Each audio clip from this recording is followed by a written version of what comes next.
आज आपण करणार आहोत सर्दीसाठी उपयुक्त असा काढा। त्यासाठी आपण हे अडुळशाची पानं घेतलेली आहे, ते आपण कापून पाण्यात टाकणार आहोत।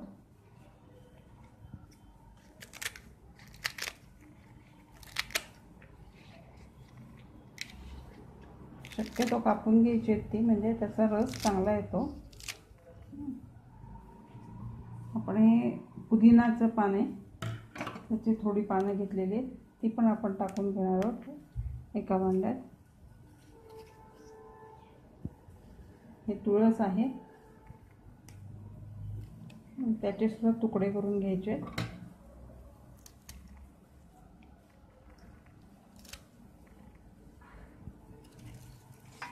गवती चहा आहे हा बाजारात विकतही मिळतो।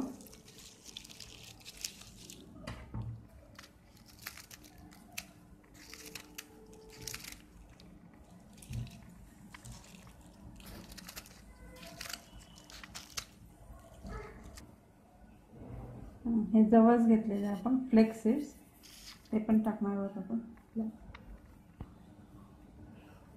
आता आपण ओवा टाकणार आहोत, अजवाईन म्हणतात हिंदीमध्ये, आणि थोडी बडीशेप टाकणार आहोत आपण। हे सगळं मिक्स केलेलं आहे आपण, जे आपण गॅसवर उकळत ठेवलेलं आहे। हे एक 15 ते 20 मिनिटं उकळू द्यायचं आहे।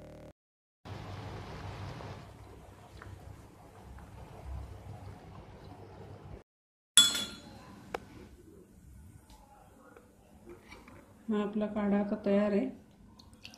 आपण तो ओतून घेतो। तुम्ही बघू शकत असाल की त्याला रंग आलेला आहे। हा नुसता सुद्धा पिऊ शकतो, किंवा त्याच्यात मध टाकू शकतो, गूळ टाकू शकतो। एकदम गरम गरम न पिता कोमट किंवा जरा गार करून पिला तर चांगलं आहे। ही सर्दीसाठी, खोकल्यासाठी उत्तम उपाय आहे।